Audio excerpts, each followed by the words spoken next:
Ay, las clases virtuales. Estamos viviendo la fantasía de millones de niños por deshacerse de las escuelas. Atención todos, habla el director Skinner. Espero que hayan traído sus instrumentos de destrucción.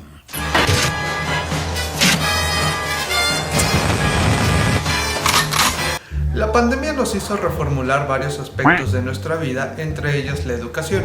Y no se trata de que yo les diga en este video algo tan obvio como que México nunca estuvo preparado para las clases online.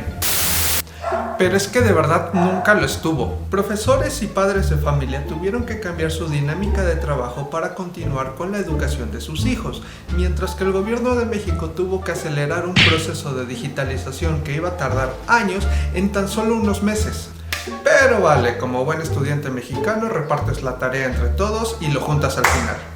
¿Alguien quiere pensar en los niños, por favor? Lo más grave de este asunto es de que no sabemos si el gobierno de Puebla o el de México tengan un plan para volver a las aulas o incluso recuperar el año perdido por la pandemia. Y les prometo que habrá gráficos, memes, datos para que podamos entender el verdadero fondo del problema. Antes de la pandemia, Puebla tenía un verdadero problema de abandono de clases. A nivel secundaria, la tasa era de 4.7 estudiantes por cada 100.000 habitantes, mientras que a nivel bachillerato incrementaba hasta 7.4 alumnos que dejaban de estudiar. El gobierno municipal de Puebla estima que entre 90.000 y 100.000 estudiantes pudieron abandonar los estudios durante la pandemia, debido a problemas de conectividad a internet o problemas económicos. Y esto es muy grave porque todavía son estimaciones, no sabemos el número exacto de alumnos que dejaron los estudios durante la pandemia. El portal Animal Político reportó que la SEP retrasó la actualización de alumnos inscritos para el 2021, cuyo reporte sería fundamental para conocer cuántos niños dejaron los estudios. Y esto nos lleva a otro tema que es la conectividad a internet. De acuerdo con el último reporte del INEGI del 2020, solo la mitad de las casas mexicanas cuentan con acceso a internet. Pero en estados como Puebla la conectividad apenas llega a un 40.4% en los hogares. Y todavía hay que ver qué tan buena es la conectividad.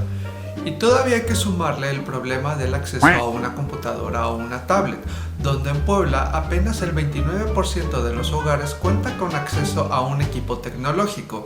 Esto es muy grave porque el rezago tecnológico es muy alto en Puebla, principalmente en zonas rurales e indígenas. El gobierno de Puebla y la SEP están obligados a identificar a aquellos estudiantes desertores y regresarlos a las aulas, si no nos enfrentaremos a un problema muy grave de educación una vez que termine el confinamiento. Lo que nos lleva a otro problema.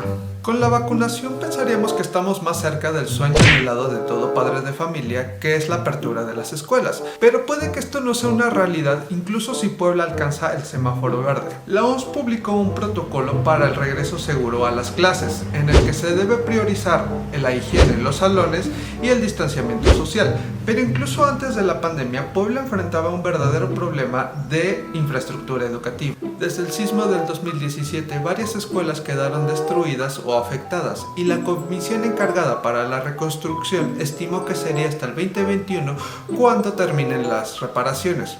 Claro que esto después de la pandemia. También no hay que olvidar que el 51% de las escuelas públicas tenía acceso al drenaje y el 69% contaba con agua potable, de acuerdo al último censo de escuelas realizado en el 2014.